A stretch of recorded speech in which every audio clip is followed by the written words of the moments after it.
Each week, American History TV's Real America brings you archival films that help provide context for today's public affairs issues.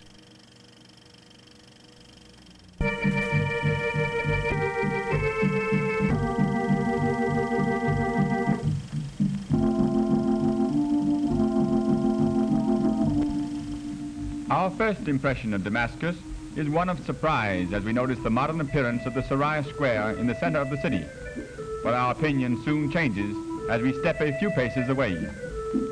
Of the 300,000 inhabitants, about 80% are Muslims, and there are naturally many places of worship. The largest and most important, the Mosque of Umayyads, is open not only to the faithful, but to the non-believer as well. All must remove shoes before entering.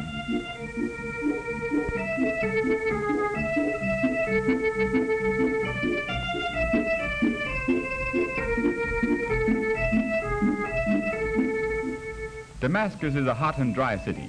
The many vendors of cool sweet water do a thriving business. They clap the little brass bowls to make their presence known.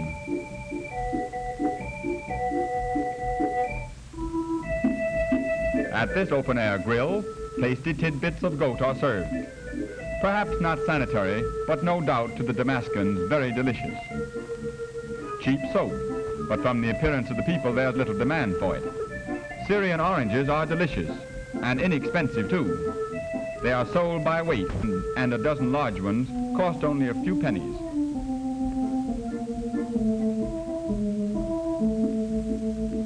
Headdresses which remind us of biblical characters.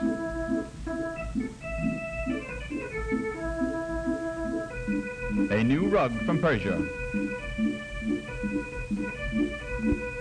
And here's a novel way to display a rug.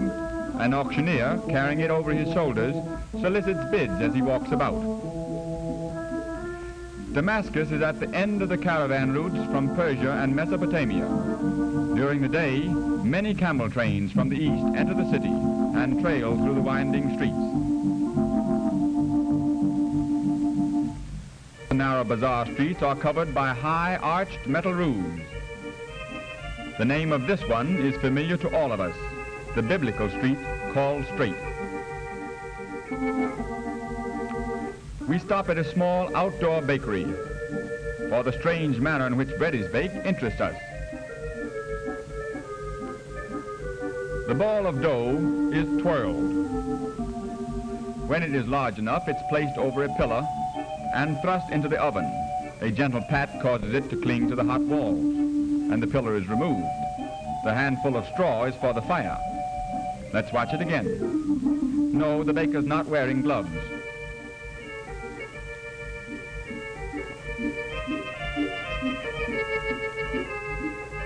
The bread is fresh when bought over the counter, but from a merchant, it's generally after much handling and when many flies have sampled it.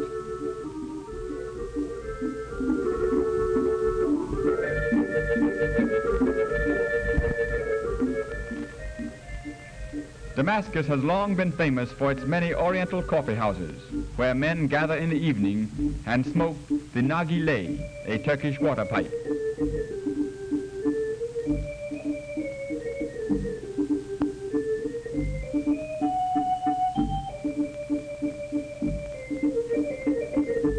The tobacco is placed in the metal top and kept burning by a small piece of charcoal. The smoke is cooled by being drawn through the water in the bowl.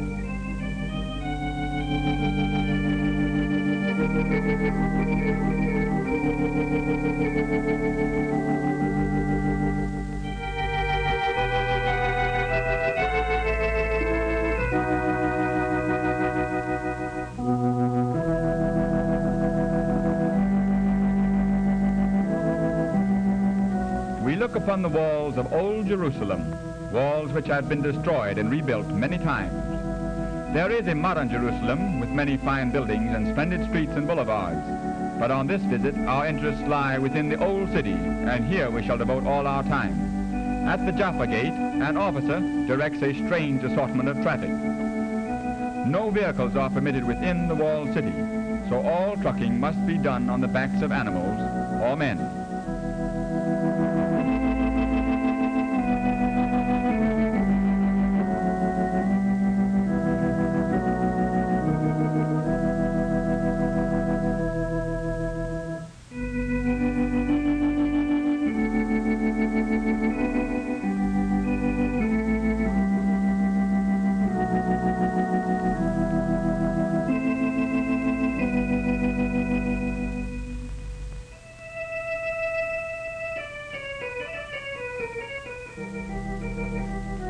The finest gate of Jerusalem is the Damascus gate in the north wall, so named because through it passes the old road to Damascus.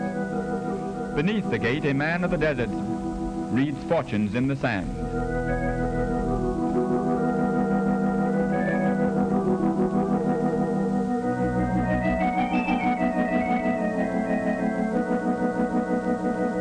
The streets of Jerusalem have changed little with the passing of time, and present today very much the same appearance they did 2,000 years ago.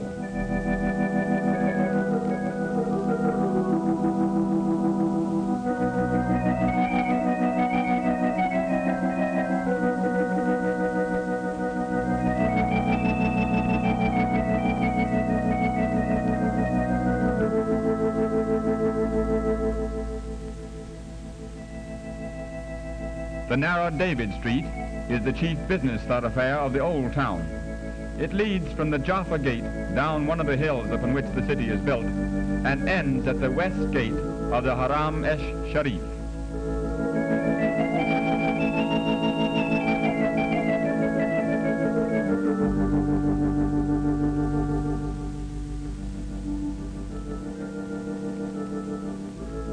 Money changers are still found in the marketplaces. Small boys with large baskets act as messengers, and for a few pennies carry packages for shoppers. They quarrel over candy.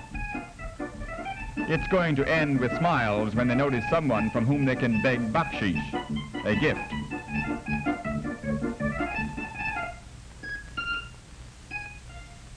A new use for old automobile tires. Crude but serviceable shoes.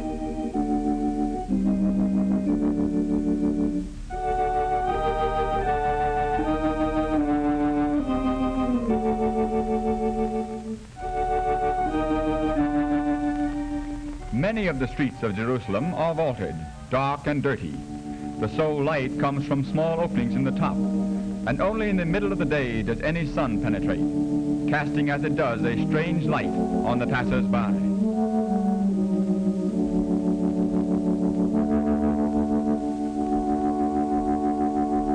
Jerusalem, sacred to the three chief religions of the world, is one of the holiest of cities.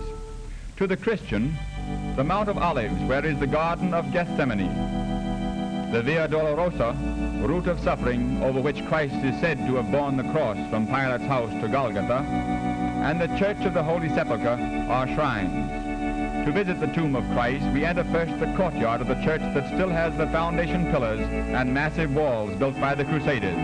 Beneath the dome in the center of the rotunda is the chapel of the Holy Sepulchre.